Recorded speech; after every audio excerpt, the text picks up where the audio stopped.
Number 864 in the Criterion collection is Being There by Hal Ashby. I quite like Hal Ashby's movies. My particular favourite for me is Harold and Maude. I think that will always be my favourite. And this was one that I picked up fairly cheaply and I was kind of eager to throw on. You know, I'd heard great things about Peter Sellers in this, and it was a movie that I really didn't know anything about. And we're thrown into this world of Peter Sellers' character, Chance, who's a rather sheltered man. He hasn't had much interaction with people, and his father figure has passed away, and he's kind of put out on the streets, and he doesn't know what to do. He doesn't know the way of the world or how to interact with people, and that is the real crux of this. We have this blank slate character who says things as plainly as can be, and who takes what people say to him as plainly as can be as well.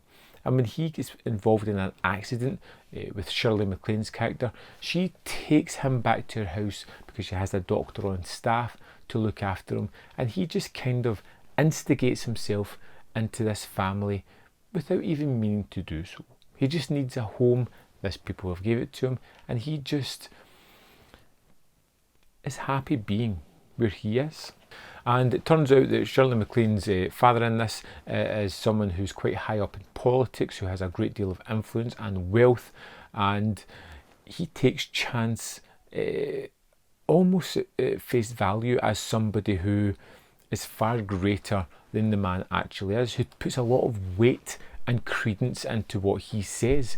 And you really have these kind of funny moments of Peter Sellers being straight-faced in the most awkward of situations, who spent all of his time gardening, who found that as his passion, who finds that people in these politics who are using allegories for various things, especially one at kind of putting the financial climate into a gardening setting, he just says what it would do to treat a garden that had a little bit of rot, a little bit of decay within it, and they take that and run with that, thinking he's some kind of social, political economist who knows exactly what he's talking about.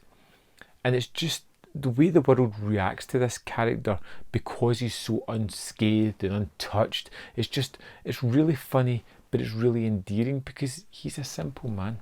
He only wants a few things. He doesn't need everything else, which leads me to the kind of crux of what this movie's about, which I don't know if I really want to get into during the review, but it leads to so many riotously funny scenes, and the way people don't take people at face value, and how they start to twist and turn things and read a lot more into it than what actually has happened.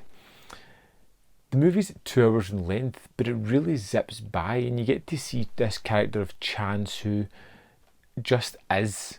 There is no want or hidden characteristics with this person.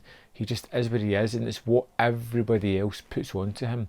It's what everybody else reads into these situations, what they put up onto that character's speeches and the way that he talks, that really makes it quite funny in its setting, because we are in on the joke, whereas everybody else is unaware but puts their own thoughts into what he's saying.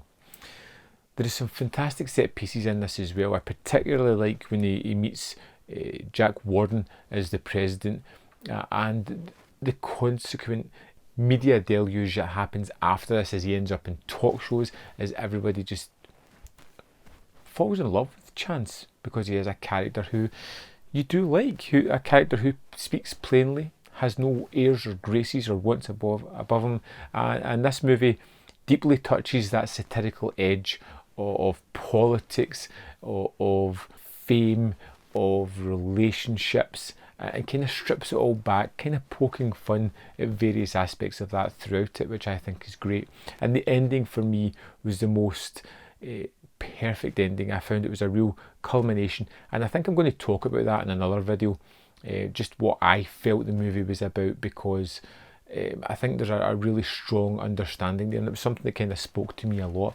Being There was wonderful. I felt there was many terrific performances in there, really nuanced and really, to the heart of a character, where you really kind of knew where everybody stood and what they meant, and how they wore their kind of heart on their sleeve, while still having a lot of thematics at the heart of it as well. Being there was terrifically fun, highly entertaining, wonderful performance by Peter Sellers as well as others throughout this, and was incredibly funny at moments as well. Ultimately endearing and engaging, and a real treat of a movie that I just fell in love with, and I had no idea where it was going to go next. A great watch.